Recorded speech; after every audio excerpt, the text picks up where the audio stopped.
Hello friends, भक्ति daily vlog में आपका स्वागत है। अगर आप लोग चैनल पर नए हैं तो वीडियो को लाइक एंड चैनल को सब्सक्राइब करना ना भूलें। क्या आप जानते हैं कि नाग पंचमी कब और क्यों मनाते हैं? तो आइए इस वीडियो के माध्यम से जानते हैं। हिंदू धर्म में नाग पंचमी के पर्व का विशेष महत्व है। नाग देवताओं को समर्पित यह पर्व देश के कुछ राज्यों में सावन मास के कृष्ण पक्ष की पंचमी तिथि यानी 25 जुलाई के दिन गुरुवार को मनाया जाएगा। वहीं कुछ राज्यों में सावन मास के शुक्ल पक्ष की पंचमी तिथि यानी 9 अगस्त दिन शुक्रवार को मनाया जाएगा। सावन मास भगवान शिव का प्रिय मास है और इस मास में शिव के गण नाग देवता की पूजा करने का भी विधान है।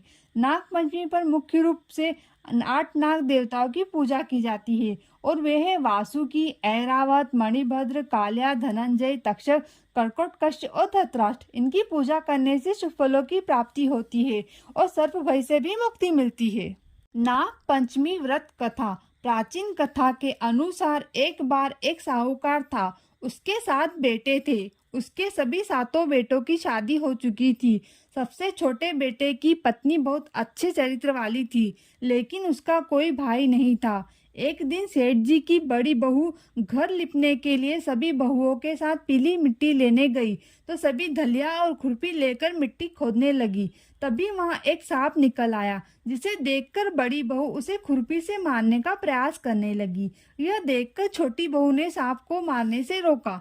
यह सुनकर बड़ी बहू ने उसे नहीं मारा और सांप एक और जाकर बैठ गया। तब छोटी बहू ने उस सर्प से कहा, हम अभी वापस आती है, तुम यहाँ से कहीं मत जाना, तुम कहीं जाना मत, यही रहना। इतना कहने के बाद वह सब के एक साथ मिट्टी लेने चली गई और काम में इतना व्यस्त हो गई कि सांप से जो उसने वादा किया था उसे भूल गई। अगले दिन जब छोटी बहू को वह बात याद आई तो वह सबको साथ लेकर वहां पहुंची और सांप को उस स्थान पर बैठा देखकर बोली, नमस्ते सांप भाई। सांप ने कहा, तुमने भाई कहा है इसलिए मैं तुम्हें क्षमा करता हूँ, नहीं तो झूठ बोलने के कारण मैं तुम्हें ढस लेता।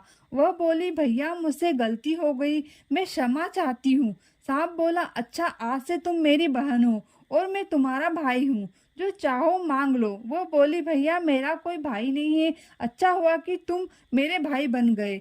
कुछ देर बाद सर्प मनुष्य का रूप धारण करके उसके घर आया और बोला, मेरी बहन को भेजो। सभी को आश्चर्य हुआ क्योंकि सभी जानते थे कि इसके कोई भाई नहीं है। इसलिए सांप ने कहा, मैं इसका चचेरा भाई हूँ, बचपन में ही बाहर चला गया था।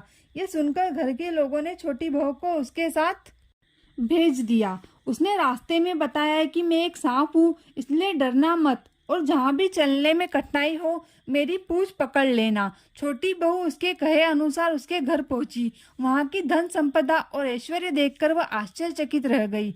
एक दिन सांप की माँ ने उससे कहा कि मैं किसी काम से बाहर जा रही हूँ, तुम अपने भाई को ठंडा दूध दे देना। लेकिन छोटी बहू ने इस बात पर ध्यान नहीं दिया और गलती से सांप को गर्म दूध पिला दिया, जिससे उसका मुंह जल गया।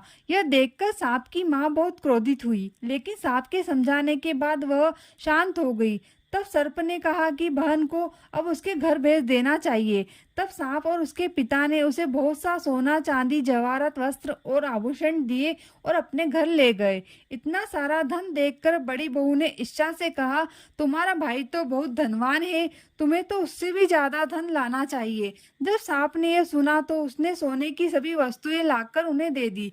यह देखकर बड़ी बहू ने कहा, झाड़ू लगाने के लिए झाड़ू भी सोने की होनी चाहिए। यह सुनते ही वह सोने की झाड़ू ले आया।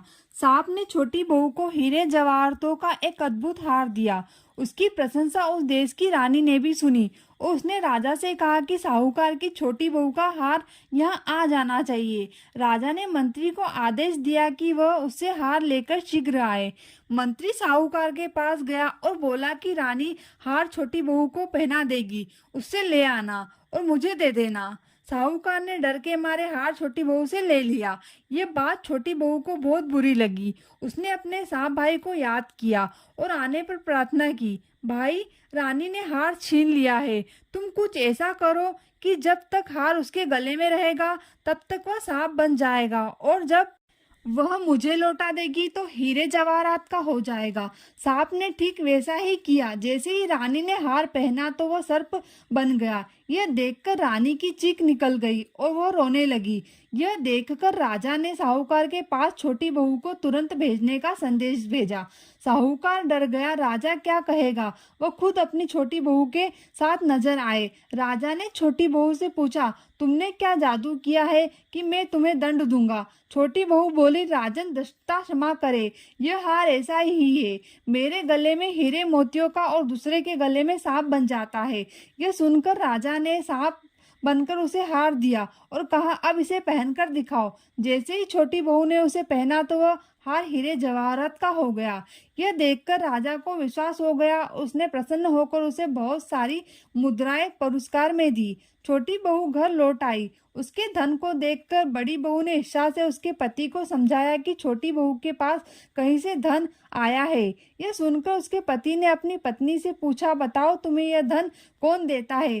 तभी उसे सांप की याद आई। बहन को संकट में फंसा देखकर उसी समय सांप वहां प्रकट हुआ और बोला, मैं जो मेरी बहन के आचरण पर संदेह करेगा उसे मैं खा जाऊंगा। यह सुनकर छोटी बहू का पति प्रसन्न हुआ और उसने सर्प देवता का आदर सत्कार किया। ऐसा माना जाता है कि उसी दिन से नाग पंचमी का त्योहार मनाया जाने लगा और महिलाएं सांप को अपना भाई मानकर उसकी पूजा करती है। जो भक्त नाग पंचमी की कथा सुनता है उसकी नाग देवता स्वयं रक्षा करते हैं, उसके घर में धन दौलत का भंडार भर देते हैं। बोलो जय नाग देवता की।